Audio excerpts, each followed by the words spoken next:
Hey, this is John Amos, and they say it ain't easy being green.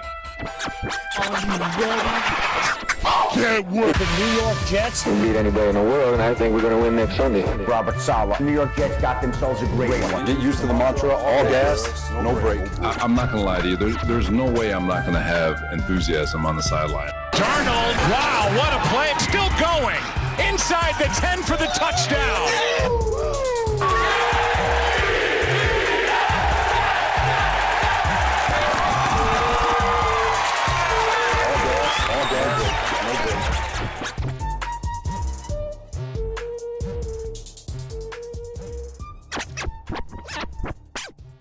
Hello, everybody, and welcome to the latest edition of the A.E.B.G Green podcast, broadcasted to you live from beautiful, amazing, picturesque Crystal Lake Studios in Putnam Valley, New York. My name is Keith Farrell. I am joined, as always, by my colleague and co-host, the number one Jet fan in the state of Texas, Michael Lagaris, everyone.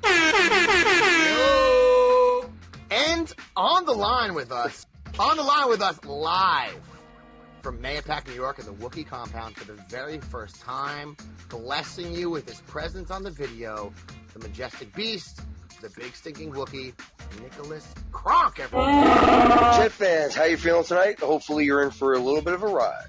Now, not everyone knows this. Our boy Wookiee, who we don't always say his full name. We use an assumed name for him. Maybe his name's different. Maybe it isn't. You haven't been allowed back in the country for a long time. It's why we've been kind of mysterious with the Wookiee. Who is he? Where is he? Is he in Los Huevos? What's his name? You can't see him. You can see him. But here you are, Wookiee. All charges have been dropped. I know it's a big day for you. Welcome to the show and your beautiful face. We're very happy to see you. I'm just happy to be out and about, get the face out there. You know what I mean? Like, Los Huevos, beautiful place. Yeah. I'm not going to knock it. Had a lot of fun times down there. A lot of crazy times we're not going to talk about now. But it's nice to be out and about. It's nice to have the face out there, everybody. Yeah. Most requested issue we had on the show was that everyone wanted to see what the Wookiee looked like. They wanted to be exposed to your world, and here you are.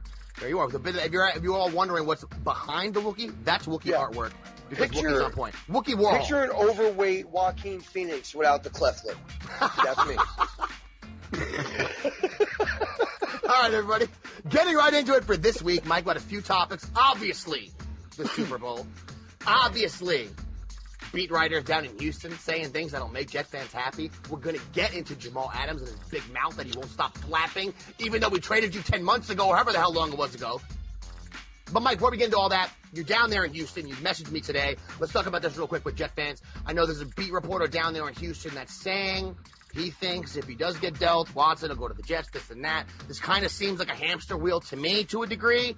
Every week, he likes this team, he likes that team, he doesn't like this team, he doesn't like that team. It's a lot. It could be all much ado about nothing. But it seems like there's some good news, Mike, coming our direction, at least from some beat reporters down in Houston. If he does get dealt, they think we might be the landing spot.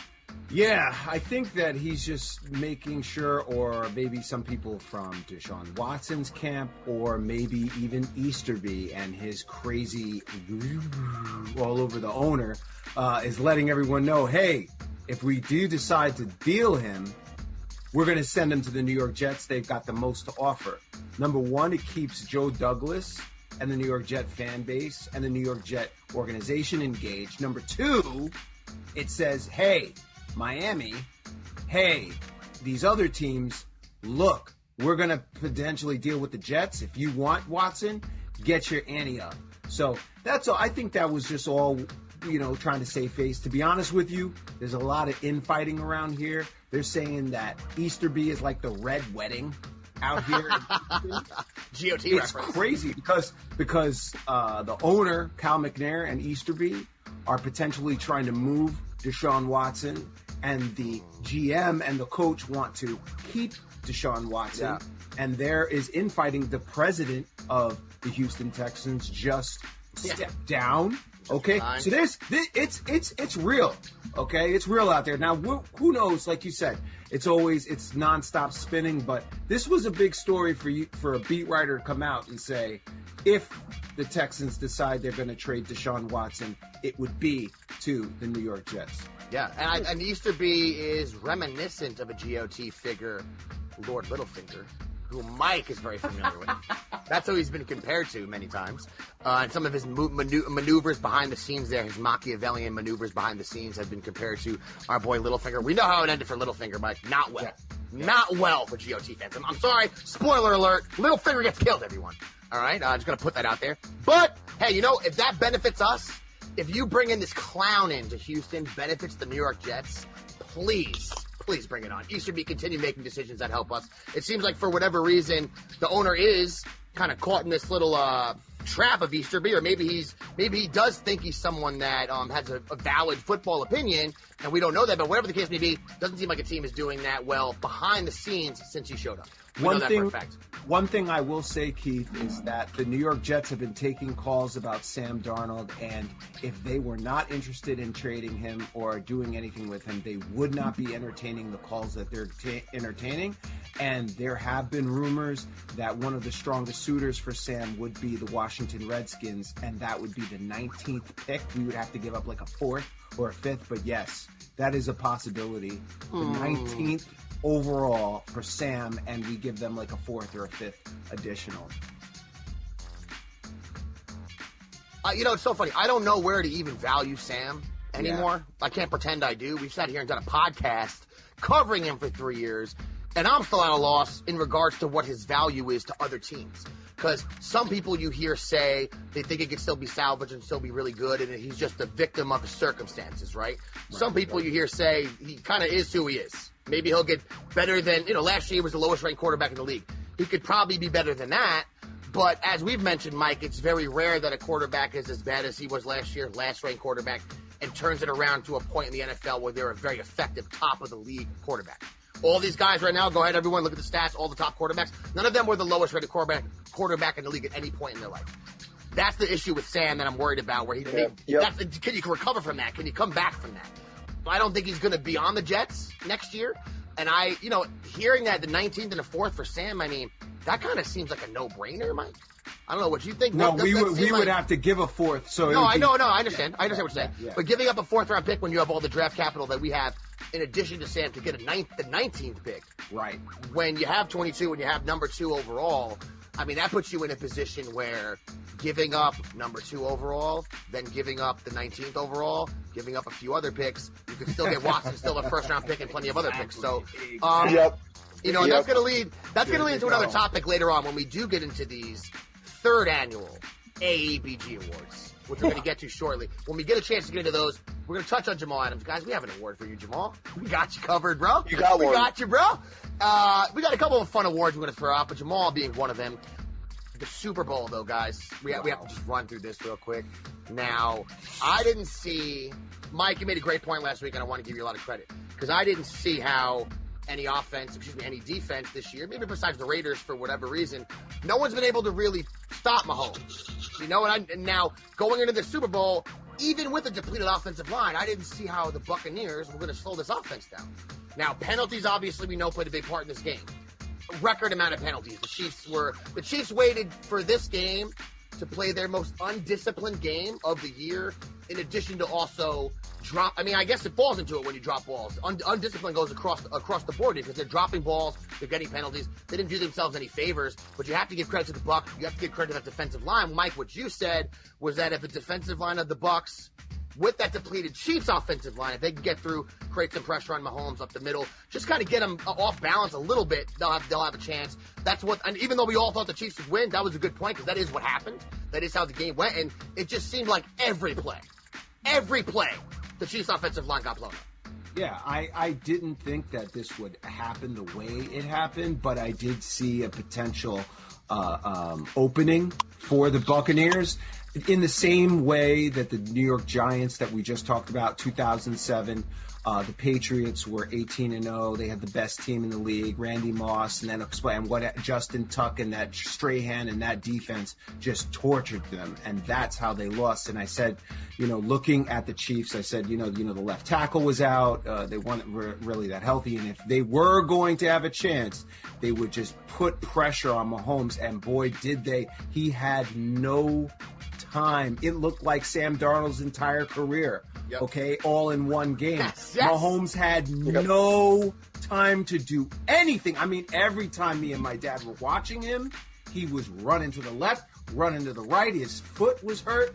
And then these refs, obviously, I don't want to go ahead and start blaming the entire game on the refs. But, in that first half, they were not letting anybody play, okay? So, you know what? Good for the Tampa Bay Buccaneers. Good for Todd Bowles. Wookie, I don't know if this was surprising to you. It was definitely surprising to me that the Chiefs could not get anything off all game, and the Tampa Bay Buccaneers are now Super Bowl champions. I would say it is surprising. I think I picked the Bucs in our previous podcast to win. I'm not a Tom Brady fan, obviously being a Giants fan. But something said to me, I don't know, I'm like, this guy's going to get the 7th at 43 years old. Like the storybook gets written for those guys, those types of guys. You know what I mean? Avocado ice cream, avocado tequila. You saw the picture today. It's turned into a meme already. I mean, the guy, right now, I feel like I didn't expect it to go the way it did. No, I mean, nobody's expecting that. You think Kansas City's going to do what Kansas City does. Yeah. It's going to be a shootout towards the end. Wasn't expecting Gronk to be as involved. I thought he'd be a little more involved. 2 touchdowns. Crazy. Crazy. It felt like him and Tom just went back to what it felt like in 2017, 2018 before he retired. And it's like, all right, we're going to do this. And with all the penalties and with Mahomes running around. And credit to Mahomes. There was a lot of times I'm like, yo, where is he running right now? And then he would just turn out of a tackle right by the sideline, throw the ball. Pringle almost caught that one-handed catch in the back of the end zone. How is Mahomes even throwing the ball there? Like, how did he not go down already? How did he not get him? So that's and when you look, them. They worked. And when you look at the box score, guys, I'm just taking a look now. Brady only had about 3 touchdowns. Only had about 200 yards. That's all he had to do. The Chiefs actually ended up with more yards in this game than the Buccaneers. But the Buccaneers were efficient when it mattered the most. 11 penalties for 120 yards for the Chiefs. Wow. I mean, Mike made a point a minute ago. When I was watching this game with everyone we had here at the house, and I saw the penalties at the inopportune times, the worst times. They're about to punt the ball back to you, Chiefs, and you get a penalty. Things that you're like, oh, my God. A couple of these penalties, though, Mike, like you said, one of those balls went out of the end zone. They called a pass interference on the Honey Badger there. I don't know about that one. But all the penalties seem to come at the worst times. Oh, like all of these mistakes they made on the field seem to come at the worst times in this game. And it seemed like the offensive line was reminiscent of the 2019, 2018 Jets offensive line. This year, to a degree, also. But the past 2 years before that, too, Mike, where every play Sam dropped back. He had the least amount of times to throw in the league of any quarterback, Sam Darnold. And you see what that effect has on a quarterback, even as good as Patrick Mahomes. When you don't have time and you're getting rushed and you're running all over the place, the game ends. People go, oh, man, Patrick Mahomes didn't look that good. People who know football really well know that Patrick Mahomes had 270 yards while he was running for his life. Right. And guys are dropping balls. Yep. And there's penalties. He actually probably overachieved, comparatively speaking. But I got to say, that game did not go how I anticipated. I got to give kudos to the Buccaneers. Ended up being a boring game in the end, guys. The way they're shaking out. And the narrative now, Tom Brady is the greatest winner of all time. And I said, and you said, and Nick, we all agree that Tom Brady is the greatest quarterback in the history of the sport. I will admit it. I don't want to, but I'll admit it. And here on the A.E.B.G, we don't promote fake news. We tell the truth. But for you to say, Dwayne, we're talking to Dwayne, that Tom Brady is greater winner than Michael Jordan, that he's a greater winner than Babe Ruth. Okay, so let's just be factual. Some of his wins have an asterisk next to him. Period. I'm sorry. I know a lot of people don't like addressing the truth, but it is the truth. Yeah. Super Bowl 36, Super Bowl 38, Super Bowl 39. There was cheating. End of story. So make sure that when we're talking about the greatness of Tom Brady, he is the GOAT. That part is part of the equation. Let's not forget that. And before we start saying he's the greatest winner ever, let's talk contextually how that applies, right? Yeah, and it's hard to compare sports and eras and things like that. It's difficult. Obviously, Tom Brady's in the conversation because of all the times he's won most Super Bowls of any human being. Right. 7 championships, more than any franchise. I get that. The difference, I think, when you're talking about a basketball player like Michael Jordan, is that Michael Jordan played offense and he played defense. You know, Tom Brady sits back, gets protected. He plays quarterback. It's difficult. Don't get me wrong. Probably the most difficult position of all sports to play. Yes. However, you don't play. Michael Jordan won the MVP and the Defensive Player of the Year and the All-Star Game MVP and the Finals MVP in the same season once. I mean, stop it. I don't want to talk about it. That's it. I don't want to talk about it. I'm a Knicks fan. He ruined my childhood. But I had to come to terms with this. Okay? Yep. He's Absolutely. the GOAT. And when you talk about the greatest winners, I understand. I mean, Tom Brady's run with the Patriots now, I kind of look at almost differently because I'm like, I look at it more as a Brady made that happen. When it was Brady and Belichick, it was the chicken or the egg kind of thing with Brady and Belichick, right, guys? Now, Brady's removed himself, won a Super Bowl. Belichick was 79 last year. We got to see next year how Belichick does with his full roster. We'll see how it is moving forward. He's a great coach. Don't get me wrong. I'm not saying he's not. I'm just saying he's won 0 playoff games in his career without Tom Brady as his quarterback. So, as of this moment right now, guys, Rex Ryan has won more playoff games in his career than Bill Belichick has without Tom Brady. Bill Belichick coached 6 seasons without Tom Brady. Rex Ryan coached 6 seasons, I think, with the Jets and the Bills. Rex Ryan, more playoff wins without Tom Brady. Rex Ryan used to always make that point. Rex Ryan, that, man, if I had Tom Brady, I'd be winning a lot of games too. And, you know, I'm just saying. Bruce Arians has a lot of credence to that. Bruce Arians is a Super Bowl winner now because of Tom Brady. Part of it. That's just a fun. I like that conversation. That's a fun conversation to have with the Brady, the Belichick one. But all that stuff aside, Brady wins another Super Bowl. The game did not. Like we said, the game didn't go how I thought. The game was not that entertaining. No. I thought, weren't you guys waiting in the game for the Chiefs to start that comeback? You're like, all right, here we go. They're going to go down, get this touchdown, make a defensive stop. You know, because all year, even last year in the playoffs, they were behind in every game. They don't mind. They don't mind going behind that team. So when they were down, I was like, okay, I'm waiting for it. But at the same time, every single drive, Mahomes running for his life. You know? Let me tell you, kudos to Todd Bowles. Nick, he played the cover 2 flawlessly. Todd Bowles in his scheme made sure that Tyreek Hill did not beat them deep. And just sent the front lines, right? And that worked. Pretty much, yeah. That worked. And good for Todd. And there were a couple points where, with Kelsey, I thought Mahomes, and this goes back to Bowles as well. You get pressure on him from a certain position. Some of those throws to Kelsey, some of those throws out to the receivers in the flat, might have been running back to, if I'm forgetting, I apologize. The ball was just flat. It came out. It wasn't even getting there. It's not something you expected to see from Patrick Mahomes. And that is credit to what Bowles did, dialing it up, figuring out, okay, look, we're not letting Hill beat us. So now we've got Kelsey, anybody out of the backfield, and whoever the other receivers are. Yeah, you know what I think you saw too, Look, because of what you just said. Now, this is crazy to say, obviously, they've won all these games. And Patrick Mahomes is your quarterback, and he's Patrick Mahomes. Oh, of course. But once they took Hill out of the picture, which it seemed like Mike said they did, it was all focused on Kelsey, who's a tight end, and he's tremendous. And Travis Kelce is one of the best tight ends in the league. Oh, absolutely. Hands tremendous down. player. But they don't have. They wanted Hardman to be that guy. He hasn't become that guy.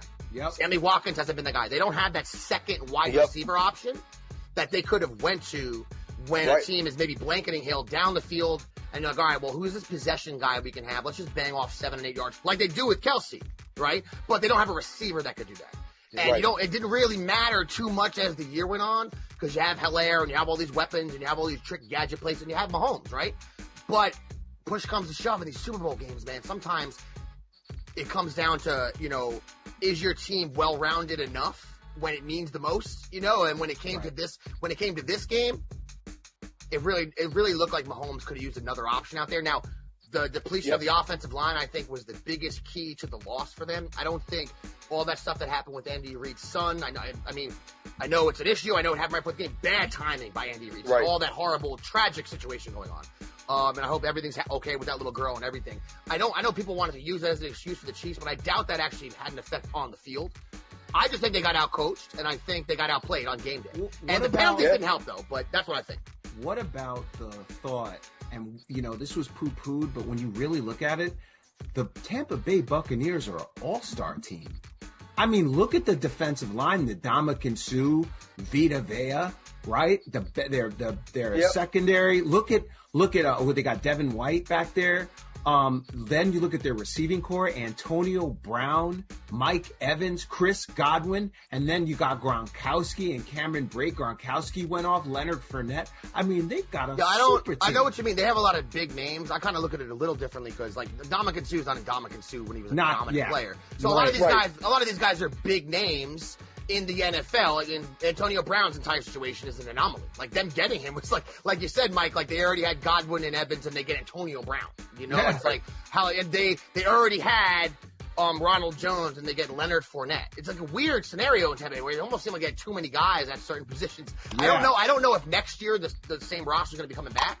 As we know, Godwin's out there. He'd be signed by anybody. Antonio Brown's going to be a free agent also.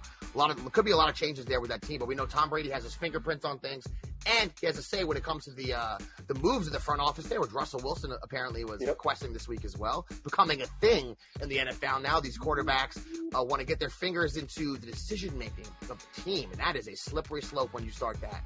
When you start allowing that into the front office culture to allow the players, regardless of how good they are, but regardless of their stature on the team, to be involved in the decision making, I just don't see good endings for teams with that. Like, it doesn't seem like a good way to do things. I know you want to placate some of these players' egos, and that's what the Texans want to do to a degree, or actually that's what Deshaun Watson wanted the Texans to do, I should say.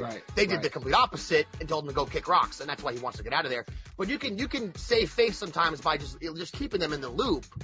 But I don't think players should be really involved in personnel decisions. You know, no, that's Tom like Brady, you guys going, hey, fans, what do you want us to be? What do you want us to do on the next podcast? You tell us exactly what you want.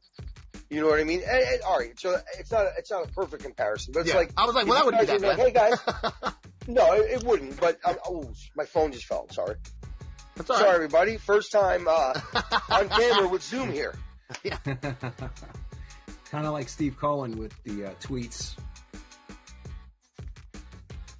Before we get into these A.E.B.G awards, guys, and we start handing out these beautiful trophies that we're going to give out, that every one of these winners, everybody who wins one, you're going to get mailed the trophy. We're going to contact you. We'll get at you. We'll get our interns to take care of it. Before we get into that, let's talk about one little positive thing that happened in the Jets, or one little thing of note. We hired Leon Washington as a special teams assistant. Now, do special teams assistants have that big of an impact? I don't know. But we love Leon Washington. Love him. I'm happy they got brought into the staff. Has some of the greatest runbacks on kickoffs I could ever imagine. Very emotionally moving plays that guy has caused in my life. Yes. Games. And so just that alone, guys like him, guys from that era that played on that team, and all those dudes back in the day, you just love those guys. Yes. Jeff, Jed Nation was very happy when we signed him as an assistant coach, just because we love Leon. We haven't had a punt returner since as good as him since then. You know? The third annual Ain't Easy Being Green Award Show.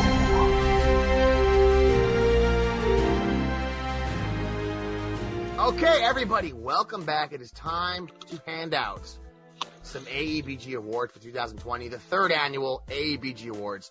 These are prestigious. These 10-cent plastic trophies, they don't grow on trees, everyone, okay?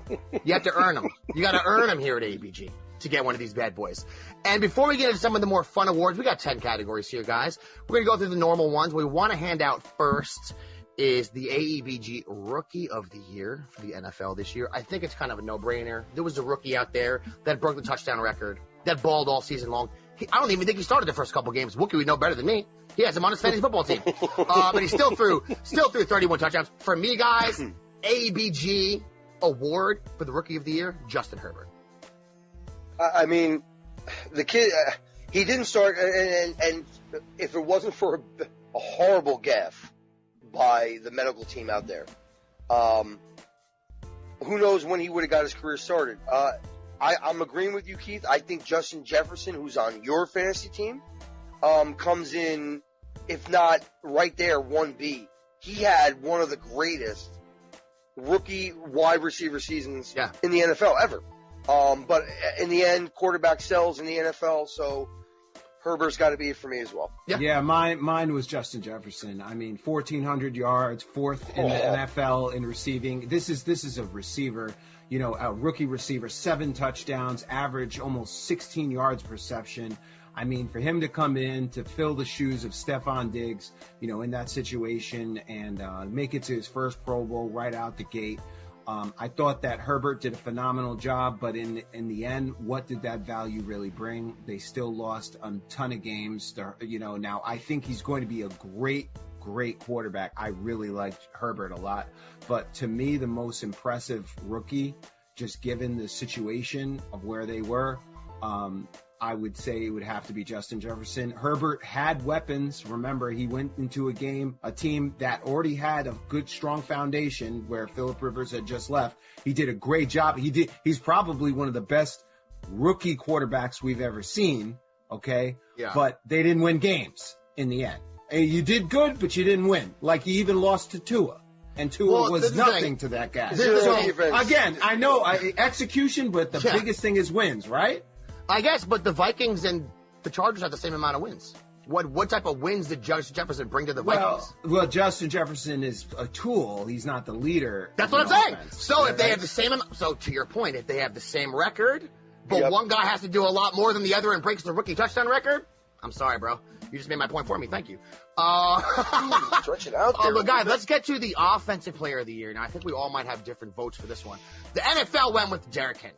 Derrick Henry was ramming people this year, 2,000 yards. I think he had 17 touchdowns. Tremendous. My offensive player of the year, a little different. I went with Aaron Rodgers, guys, and this is why.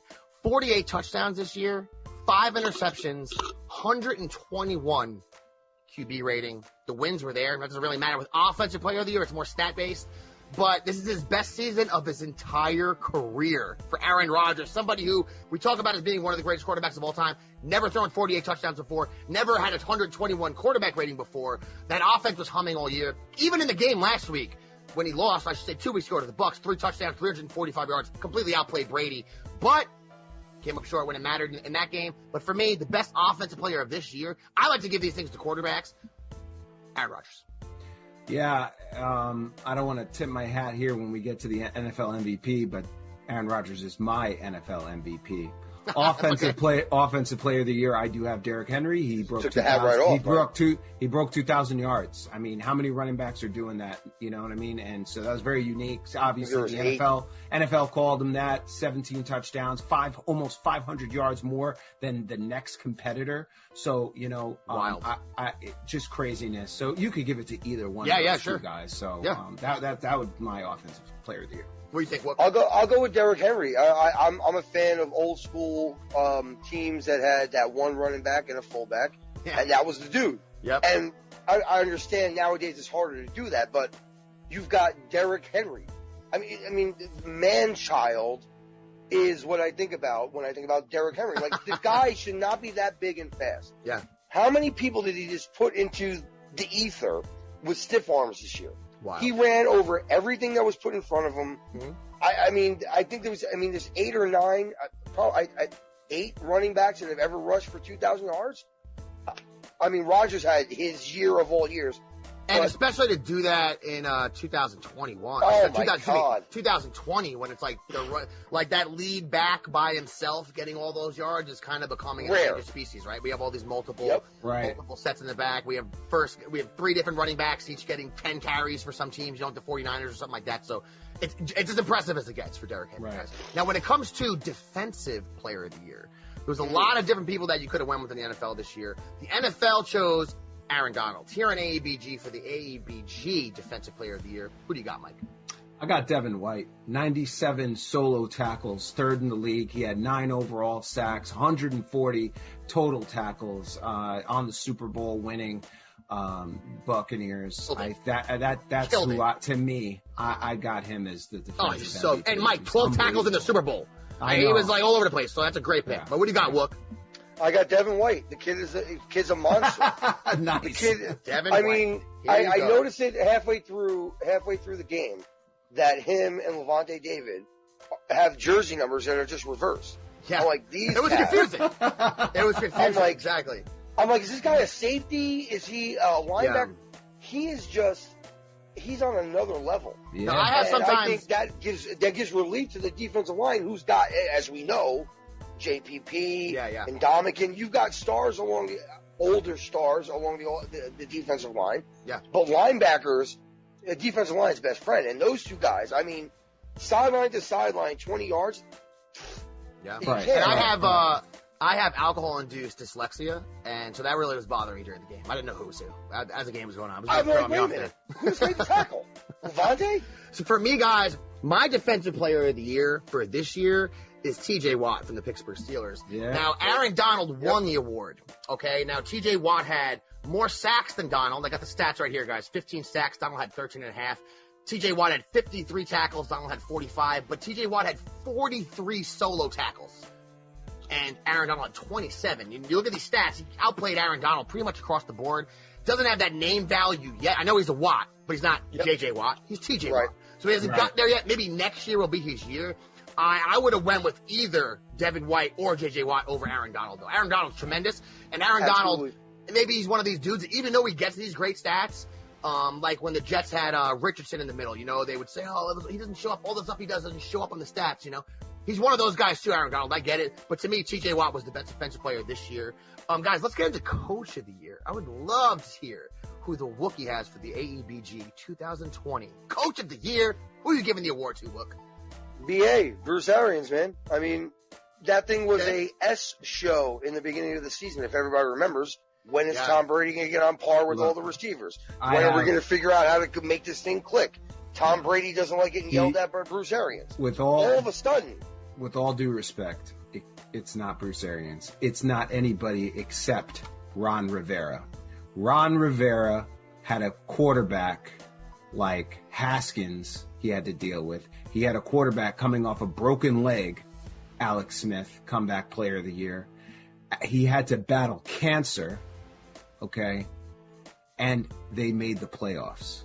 I understood. They were 7-9. Understood, but he was battling cancer. The game's over. Mike, no. Stop. That's it. The game's over. That's it. There's no game over. What are you talking about? That's it. He is the Coach of the Year. So what you're saying? Stop. So what you're saying is that if they went 0-16, but he battled cancer, he's still Coach of the Year? No, he made the playoffs, and he was doing all of those. He made the playoffs. All those things. He had a losing record. Understood. 7-9. So when you say they make the playoffs, why are you leaving that out? They still made the playoffs. No, they made the playoffs because every other team in the division was 6-10, 6-10, 4-11. It's the worst division in 40 years. Absolutely. So what you're saying is that the coach who coached the team that won the worst division you could ever remember, who had a losing record, is the Coach of the Year because Ron Rivera is the Coach of the Year, period. It's not even a close. All the things he had to deal with at that Washington football team, the Washington football team, all the craziness that had to happen with that franchise, and they were able to actually win the division. He's Coach of the Year. So what Mike is saying is that if the NFC East, if everybody just won 2 games, Mike's saying, but they won 3, Mike's giving him Coach of the Year. He's saying, look, because he won the division. That's all that matters, right? Look. I'm not knocking the guy. He's not even in the conversation. He's not even in the top 10 this year. He beat cancer, obviously. Of course. That's a no-brainer. That's a non-sequitur. That's a non-starter. That has nothing to do. It has nothing to do with coaching. Nothing. It's Mike is an emotional person, so Mike injected his emotion. He's a good person. I get it. Nothing to do with coaching, him having cancer. I'm sorry. I understand that. Well, we could agree to disagree. Ron Rivera to me is without question Coach of the Year without question. I know, based off the fact that you feel bad for him because he had cancer and he got better. That's it. That's fine. Not just that. Alex Smith. He has to deal with Alex Smith. What do you mean deal with Alex Smith? What does that mean? Was Alex Smith throughout his career just some garbage quarterback? I'm sorry. No, not at all. Alex Smith came in, they started winning games. So what do you mean dealt with Alex Smith? Dwayne Haskins going out was the best thing that ever happened to them. It was the best thing that could ever happen, but he had to make that call, And then he had to bring in Alex, and they had to trust him with the leg. There's a lot of nuances that went along with it. And he made that call, and then he kind of hedged his bets. Then he put Haskins back in. What was his other call? Heineke? But I'll tell you what, let me get the quarterback. We got more, and that's Mike's entitled to his opinion. He gives his award out. He'll be in contact with Ron. You're getting one of these, Mr. Rivera. I hope that cheers you up. I want to put Mike in at quarterback.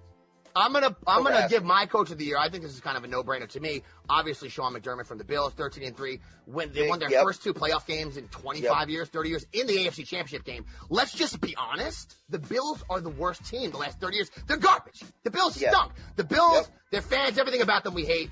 But this dude has only had 1 losing season with that team in the past 4 years. Got them to 13-3 this year. Got a quarterback I thought, I won't put words in anyone else's mouth, I thought was overrated as can be, Josh Allen. Thought was inaccurate. I didn't see him ascending. And Josh Allen was an MVP candidate this year. That's what Sean McDermott did. So to me, that's the best coach of the year this year. But it could be debated. Ron Rivera, McDermott, anyone wants to throw out there. I think the coach from, I'm forgetting his name, the coach of the Browns won it, I think, in real life. I think so. But I wouldn't disagree with you that I would say McDermott is way better coach than Ron Rivera. My whole thing with Rivera was just the challenges, the moment, everything that went into that. Not all the time the coach of the year is the best coach. It's kind of like the story, but I would definitely agree with you that McDermott is by far the better coach if we were to take it apple to apples. Unfortunately, it feels like the Hill people have someone good up there leading those Hill people right to the promised land, unfortunately. Lighting the table on fire right now. That's unfortunate. Now, guys, I want to hand out, we got 2 more awards here before we get into some of the more sillier awards that we have lined up. Let's get into the New York Jets Player of the Year. Mike, who do you have? I got Marcus May. Can't argue with May. I know he made that play against the Los Angeles Rams at the end. It was terrible, but look, man, the guy had a really great year, and I believe he had 88 combo tackles, 52 solo. He had two QB hits, a couple of fumbles, so he did a really, really good job. And if you look at his stats, compared to a lot of other safeties, he had a strong year, and I do believe that Joe Douglas has made it a priority to sign him long-term. I really hope we do. That's my New York Jet Player of the Year. Who do you think, Wilk? You think it's Mark? Not that there's that many guys to choose from, because there's not. But who you got for Player of the Year 2020 New York Jets A.E.B.G. Player of the Year? Mekhi Becton, because I wanted to be a Giant, and we didn't pick him. and he's a man among children. Yeah, he's pushing other men around. Yep. He's a monster. He stays healthy. I mean, you say that about anybody. That kid is going to be unstoppable. That's your left tackle forever. Yeah, there. And you don't have to worry about that, period. As long as he stays in shape, that kid's going to be dominant for a really long time. Yep. Hard to argue with that one. My Player of the Year this year, both those guys, tremendous choices. I think there was only 3 guys we maybe could have chose from. You both said the other 2. I'm going to throw the third out there. That's, of course, Quinnen Williams. Absolutely. This year, he went from – now, he played 13 games last year, and he played 13 games this year, guys. 2.5 sacks last year, 7 sacks this year. Yep. He had 28 tackles last year, 55 tackles this year, playing nose tackle down there, getting double-teamed the entire second half of the year. Guys, he had 6 quarterback hits last year, 14 quarterback hits this year. So he was all over the place when it comes to production on the field. A couple forced fumbles this year also. And I think Quinnen established himself that last 8, 9, 10 games, Mike and Wook, he established himself as a potential dominant force in this league for years to come. Yeah. Oh, absolutely. Yeah, I think so. And unfortunately, I think the Texans are looking at him. If they were to move Watson, he would have to be part of the deal. I can understand that. I can see that. But I agree with you. And with the 4-3 front that's coming with Coach Saleh, the damage that this man can do within that, it's exciting. And I love Quinnen. So, yes, agreed. Now we'll get on to the NFL MVP. Guys, for the league, the A.E.B.G. NFL MVP 2020. The regular NFL chose Aaron Rodgers. Mike, I think you said that's your guy? Yep, that's my guy. So for all the reasons you said. I mean, it's really hard to argue with. I have a different guy, but when I say the guy, you'll see what I mean. Who do you got for this year, MVP? MVP, it's between Aaron Rodgers and it's tough. I mean, Derrick Henry, I feel like running backs just get the short end of the stick. They always get hosed. I mean, as much as Mike's not going to like it, Jet fans aren't going to like it, Tom Brady or Aaron Rodgers for me this year. Now, my MVP for this year, I would have given it to Tom Brady, the regular season MVP myself. The reason being the Tampa Bay Buccaneers.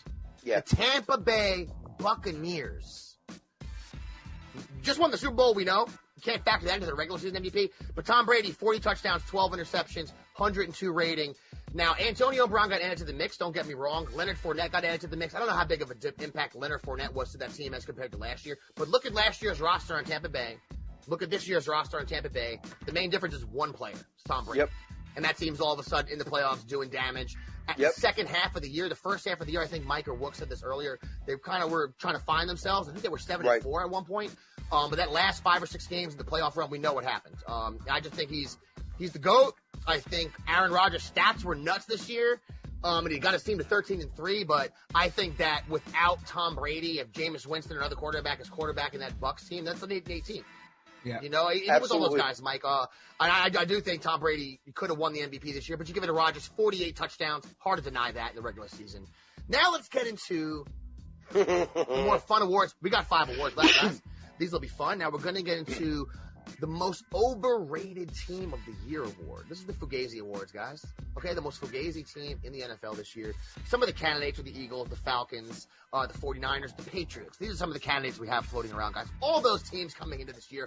A lot of hype, a lot of fans running their mouths about those squads. Year went on, they were all dumpster fires or close to dumpster fires or just disappointed. Mike, who do you have? Who do you think this year is the most disappointing Fugazi team in the NFL? The most Fugazi, disappointing team in the National Football League is the Las Vegas Raiders. Oh, God. Here we go.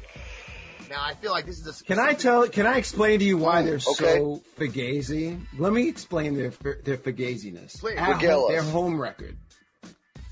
They, in the Death Star, one of the sickest places in the country, right, in Las Vegas. Awesome. All this money that was poured into it. They only won 2 games there, 2-6.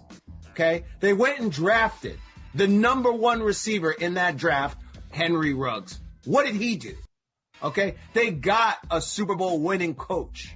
Okay? They've got a Pro Bowl quarterback and an amazing running back and all these things. And they constantly just push out mediocrity year after year after year. They are the definition of Fugazi. And anyone who is a fan of them is insane. They go through this thing called insanity because they constantly see it over. And then they don't want to address the truth. The truth is you need to make a change. You need to change your coach. Oh, boy. Okay? But they don't want to admit that. They want to say, well, Derek, and maybe we could go get Watson. Maybe we could do these things.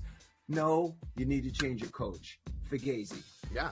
I'm not going to go into as big of an explanation as Mike. That's a tremendous choice. Before we get to you, I'll just tell you mine. For me, my team, the most overrated team of the year, the most Fugazi team is the Philadelphia Eagles. And the reason being, coming into this year, they're one of the teams favored to win the division, right, with the Cowboys. And you look at the division, you say Giants probably aren't going to be that good. Redskins aren't going to be that good, which neither of those teams were. Right. Cowboys disappointed. The Eagles had every single opportunity to win this division. They did not play that hard of a schedule, okay? And they fell flat on their face. And one of the main reasons why is their quarterback could be one of the most overrated players in the NFL. We know how that went when they made a quarterback change at the end of the year. They saw a little bit better results, but they did not get the job done. 6-10 this year for the Philadelphia Eagles. A couple years ago in the Super Bowl, put all their eggs in one basket there with Carson Wentz, big time contract, fell flat on their face. Wook. It's hard to disagree with either of the 2 teams you picked, but I'm going to say it's New England Patriots. Okay. Bill Belichick. All right. You're a fraud right now, bro. What have you done without Tom Brady? This is the only title you're getting this year, this trophy. What have you done? What have you done without Tom Brady, Bill Belichick? Nothing. Not a lot. Nothing. Not a lot. And this was the year. And I get it. Everybody went through a tough year, COVID, all the other stuff that came around it. But you brought in Cam Newton. I'm not convinced he's anything like the old Cam. I mean, he had great performances here. I was surprised and I was happy for him. Get back on that horse a little bit for him. But I mean, you also, there's no GM there. You drafted N'Keal Harry. What did he do? Yeah, what I mean, they haven't Edelman's drafted 75. He's on geriatric Edelman right now. Well, what you're seeing, what are you doing? What you're seeing is, I had this debate with my cousin who's a Patriot fan when he came by this weekend. What you're seeing is the fact that, Bill Belichick does the personnel, makes all the personnel decisions in New England. Right. And they haven't drafted a Pro Bowler in, I think, 7 or 8 years. So, they've traded for some, right? But they haven't drafted one. And that's like the Jets world. You know, at least we have Jamal Adams. You know, we've actually drafted a few Pro Bowls, and we don't have that great of drafts either. But once you removed Brady from that equation, everything fell apart with everyone you've drafted. You know, I know some guys opted out, right? You tried to slide Cam in there, it didn't work out. I mean, that's definitely a team that should get a lot of votes for Fugazi Team of the Year. And hopefully moving forward, they stay a garbage-ass team. What I wonder is now, if Tampa Bay becomes the old New England, like we're going to take on a Corey Dillon, a.k.a. a Leonard Fournette, somebody that didn't work out somewhere else, somebody that got labeled as tough to work with somewhere else, we're going to bring in A.P. No, not A.P., I'm sorry, A.B. We're going to bring in Antonio Brown. We're going to make it work here because the culture is different here. Was that a Belichick culture, or was that I'm Tom Brady, I'm running this culture? Sorry. Yeah, could be. It could be. That's all good. It's all good. Now we're going to give out one more Fugazi of the Year award, and that's the most Fugazi player of the year, the most overrated player in the NFL. Now, guys, I threw out a few guys that are candidates. It could be many people. There's a long list of people that are candidates here that could win this award. Wookie, who do you think is the most overrated player in the NFL? Carson Wentz. For 2020. Oh, Carson Wentz you have. There you go. Carson Wentz. You see now how he dealt with not being the guy, and how business decisions, all of a sudden he's yapping, he's moaning in the background. That was not Carson Wentz that everybody knew when he got drafted. Everything was going great in Philly, even after he got hurt and Foles came in and won the Super Bowl. Yeah. Team Carson. Now all of a sudden you're not getting it done. They benched you. Hurts played better than you, and now, please. There's a lot to be questioned there with Carson Wentz, not just on the football field. So I think you're right about Carson Wentz. Here's the reason why I didn't pick him. Because I think going into this year, we already understood that Carson Wentz wasn't the MVP candidate he once was in the year 2. And there was already discussions about him potentially losing his position. But you're absolutely right about everything you're saying. My Fugazi player of the year is someone who's considered a superstar, all-star player. Somebody that we all think is a fantasy beast. All of us think that, should come in and destroy. And that guy is Josh Jacobs. Josh Jacobs is a scrub. Let me tell you why he's a scrub. He has 12 touchdowns. 12 touchdowns. 12 touchdowns is a lot, where they say, but 9 of those touchdowns came in 3 games. The rest of them, he really had 1 or none. Okay? He averaged per run 3.7 yards per carry. That's trash. So he's a volume guy. That's trash. Okay? He had barely over 1,000 yards. Okay? And he only went over 100. Keith, ready?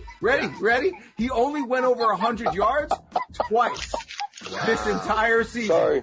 Okay? And we think of him, he was the number 1 running back drafted in his pick. Okay? And he's on supposedly a great offensive line and all that. He is absolute jabron.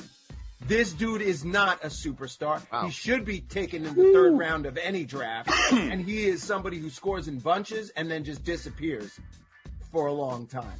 That's my Fugazi player of the year. Wow. Now, you know what? There seems to be a very anti-Raider. There seems to be very like Mike met him before.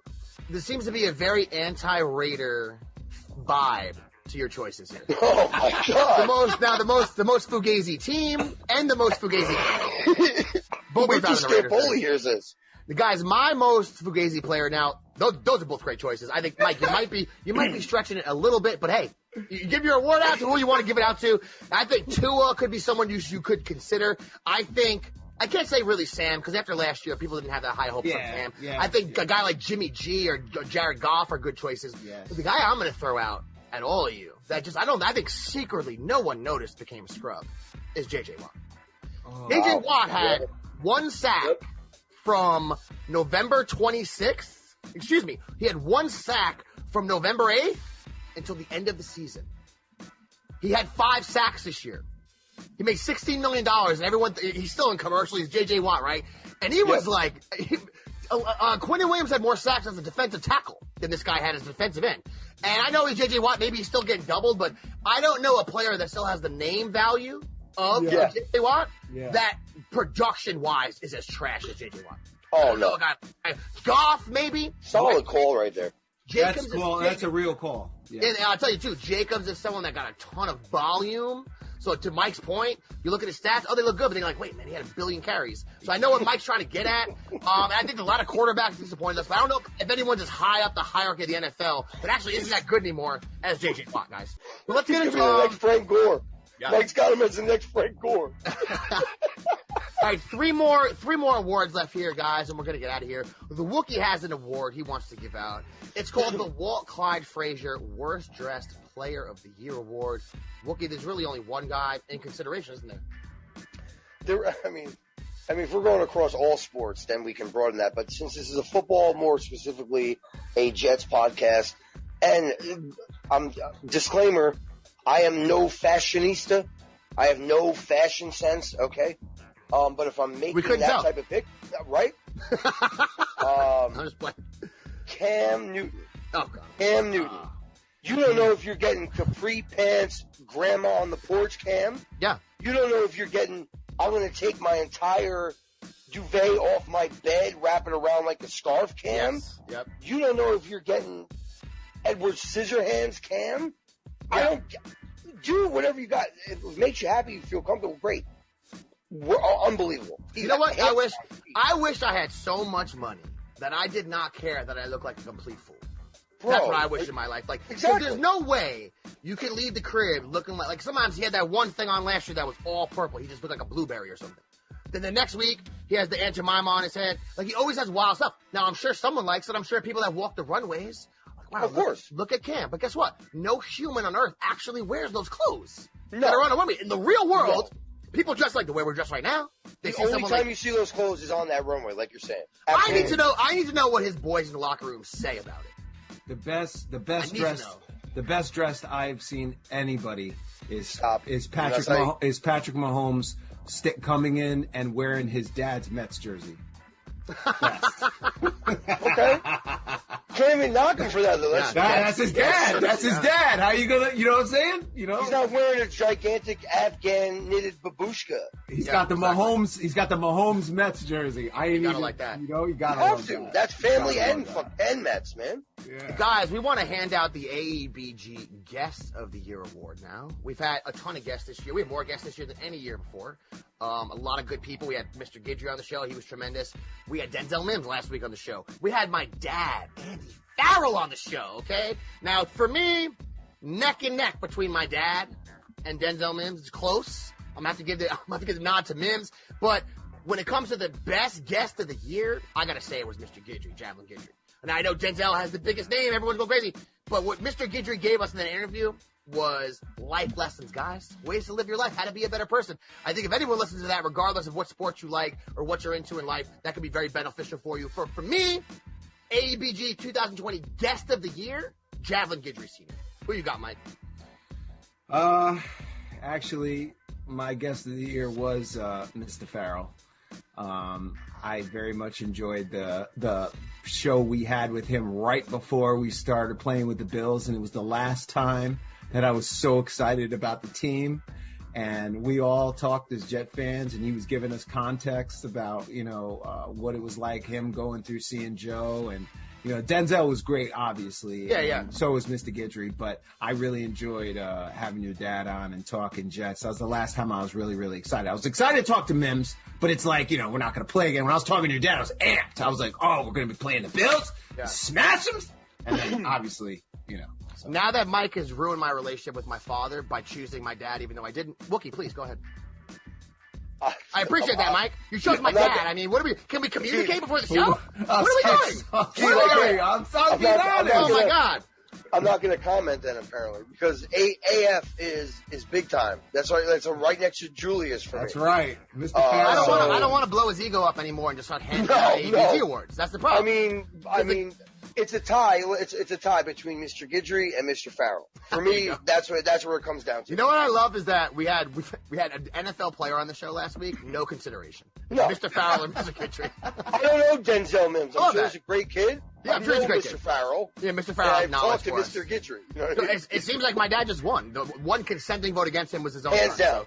You won it. You won that one, guys. And we're gonna give out one last award, and then we're gonna give out one last award, then we'll sign out, guys. This is called the Flat Earther Award / Crazy Ass Ex-Girlfriend Award. It could be Crazy Ass Ex-Boyfriend, Crazy Ass Ex-Partner, whatever. 2021.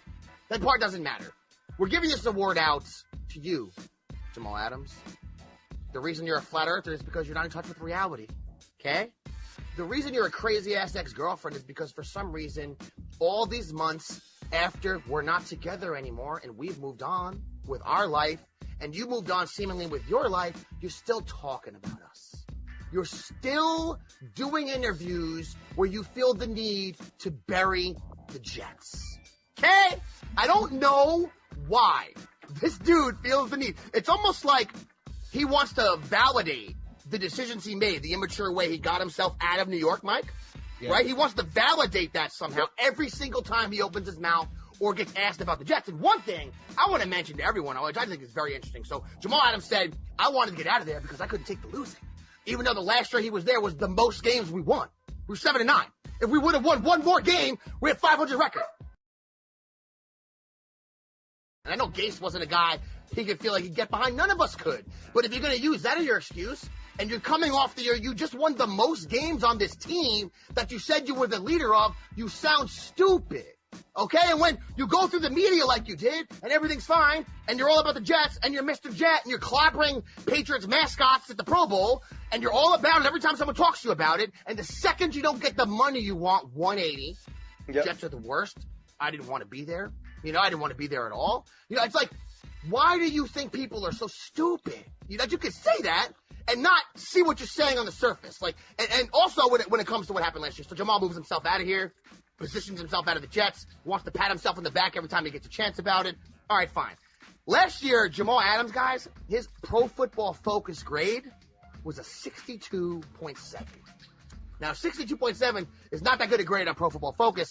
82.8, which is Marcus May's grade, much better. There you go. Much better. Marcus May outplayed him last year. Now, when it comes to coverage, Jamal Adams was ranked 78th out of 93 safeties in the NFL. Pretty good. I did not know that. I'm going to repeat it for you guys real quick. When it comes to coverage, PFF had him rated 78th out of 93 safeties. You just had your worst season of your career. You got targeted by quarterback because you can't cover anyone. Get all the sacks you want. Get all the sacks you want. We got quarterback value for a safety that's insecure, right? That's injury prone apparently. He's 10 injuries a year. That all he could do is rush the quarterback. You can't cover nobody. And we got quarterback value for you. And you want to sit there and badmouth the Jets? Because you know, we just hosed the team you're currently playing for. Yep. And whoever we draft next year at 22, and whoever we grab in that third round, and whoever we get the next year in the first round, those three players will probably have more of an impact on this Jet team moving forward than Jamal Adams ever would. Yeah. Because you're a safety, bro, and you play safety, and you wanted $20 million, right? And now the Seahawks, because they traded all that cap collateral to us, right, guys? They have to sign you now. They have to, or they look stupid, right? Or they're the worst run team of all time. So now you even put that team in a bad spot. But to me, retrospectively looking back on things the way he does, in an alternate reality that he wants to paint the past as something that it's not. We all lived through it. We saw your tweets. You've been there for 4 years. We saw you. We saw you play. We saw your quotes. We saw the way you wanted out. We saw how you maneuvered your way out. We saw you get what you wanted. And even though you got what you wanted, you feel the need every single time someone puts a mic in your face to bash the Jets. What is going on? Mike, what do you think about that? It's kind of hard to understand why he continues to do that. It sounds like he's insecure about the whole situation. And he feels like he needs to show that he's the bigger, badder dude. And that's the only thing I can think of, because why would you keep continually have the Jets in your mouth? You know, you should just continue to move on. The fact is that I'm sure Seattle is not happy that they did this trade because they got you to win a Super Bowl and they went out in the very first round. And now Russell Wilson's talking about he doesn't like getting pressured, and who knows what happens with that. So that could turn into even a worse dumpster fire if you had just stuck with the Jets. Now you would have Coach Salah and a team on its way up. But, hey, you did what you did. We appreciate your services. Good luck in Seattle. And if you want to keep talking about the Jets, you're only making us look better. So. Yeah, it's just so funny to me the way he's gone about things. And we've done shows on it. We won't talk about it anymore. We're just joking around here. But you are a clown, and you are insecure, obviously, and it doesn't make any sense. And the Seahawks went out in the first round of the playoffs, and your quarterback might leave in the offseason. Wouldn't that just be the best? Wouldn't it be? Ooh, and we got their pick? We got their pick? Yeah, and you ain't drafting no one in the first round because they don't got a pick because they traded for you. So, I mean, that'd be such poetic justice to somebody that, to me, kind of typifies the modern athlete in a negative way, who's Jamal Adams. If Russell Wilson leaves, right? And one of the other things I want to throw up for was when you heard this guy say, I'll run through a wall for Pete Carroll. You know what I'm saying? If you guys remember all the wonderful things that Jamal Adams said about Todd Bowles when I was his coach for his first year? Yeah. And I love this guy. It's just complete nonsense. If tomorrow, the Seahawks cut him or they have a contract problem or anything like that, we already know how this kid's going to act. You can't trust things that come out of his mouth. Right. You know, but everybody wants to feel self-important, and Jamal Adams is no different. But, I think in the end, in the long run, that it might end up being one of the best trades Jets have ever made. Could be. Of our franchise. Absolutely. Yeah. All right, and those are the A.E.B.G awards, third annual, guys, for 2020. All of these beautiful, amazing awards that we splurged on. See that, guys? Look at that beautiful gold award right there.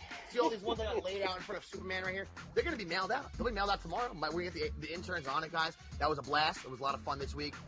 Another Super Bowl in the books. This is basically the first episode of the next year of the season, right, guys?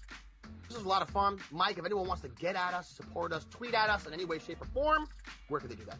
Well, we're hosted on the Elite Sports Radio Network. You can find us on SoundCloud, iTunes, Spreaker.com. Please follow us on Facebook at AEBG.JetsRadio, on Twitter at AEBG_NYJ Podcast, and on Instagram at Jet.AEBG. And that's iTunes and iHeartRadio. Might combine them, that's fine. You guys know where to find us. You guys know where to find us, all right, people? Everything's you know I before it. Look, at this point, if you don't know, we're going to put it up on the video in a second, too, so it's all good. All right, everybody? You heard the man on behalf of the biggest Jet fan in the state of Texas, Michael Agaris, and the big stinking Wookie, Nicholas Kronk. We're out of here for this week. Peace out, everyone. Get at you next time.